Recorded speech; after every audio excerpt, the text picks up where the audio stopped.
La tendance globale au développement des produits et services écologiques ne fait que grandir.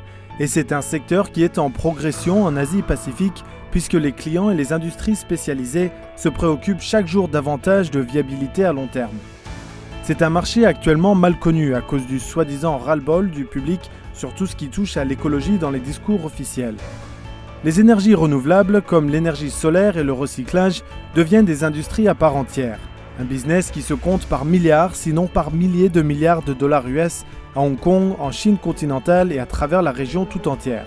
L'Asie représente un tiers du marché mondial des produits écologiques et la progression constante de cette production en fait le secteur vert le plus performant au monde. Il n'est donc pas étonnant qu'un expert français en énergie, technologie et infrastructures renouvelables et durables ait décidé de monter une société de conseil aux entreprises ici à Hong Kong il y a 9 ans, montrant que l'industrie écologique est loin d'être une abstraction. Notre spécialité, ce sont les projets d'infrastructure, énergie propre et environnement, et les projets aussi ce qu'on appelle les technologies propres. Là encore, ce sont les technologies qui économisent les ressources, que ce soit l'eau, l'énergie ou les matières premières. Le commerce de l'énergie renouvelable a enregistré une croissance à 2 chiffres au cours des 10 dernières années, et c'est la Chine qui domine la plupart des chaînes logistiques de ce secteur. Comme on le voit grâce à l'Eco-Expo annuel, Hong Kong est au cœur de ce développement. En ce moment, on travaille beaucoup dans le secteur de la valorisation des déchets, recyclage des déchets.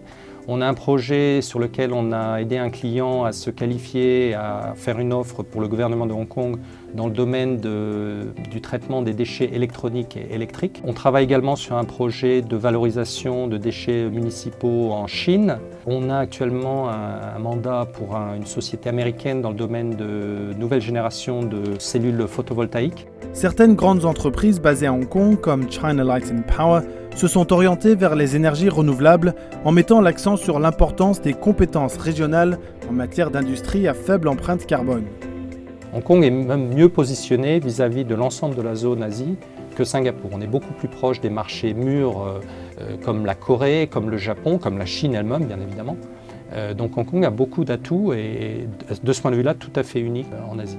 Le gouvernement hongkongais investit aussi massivement dans les installations de recyclage, ce qui crée de nouveaux débouchés pour les services d'assainissement et de gestion des déchets. Hong Kong est arrivé à un stade de développement où il faut absolument passer à la vitesse supérieure, adopter de nouvelles technologies, l'incinération, le recyclage des déchets spéciaux ou des déchets électroniques. Ce sont des étapes naturelles, je dirais, dans l'évolution, le développement de Hong Kong.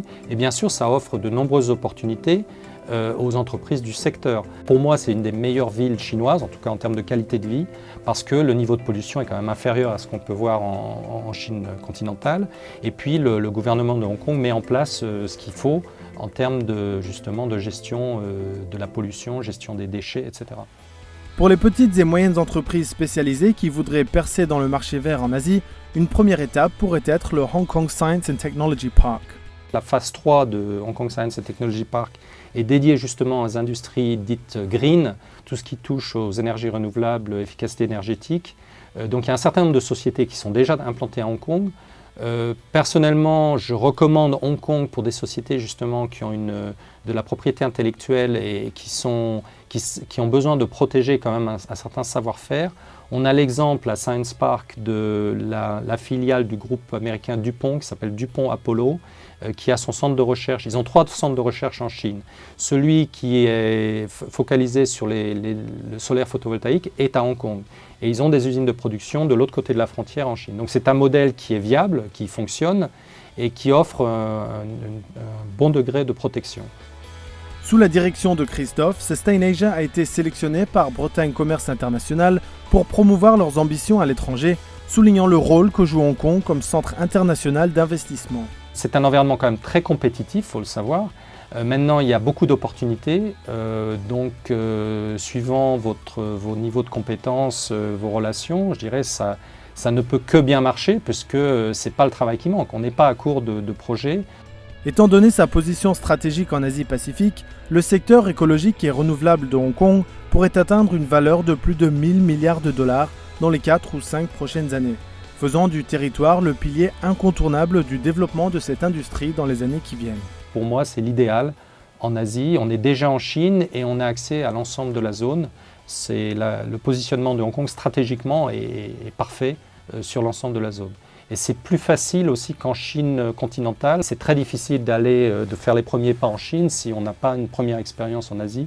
Et pour cela, Hong Kong est un excellent tremplin pour la Chine.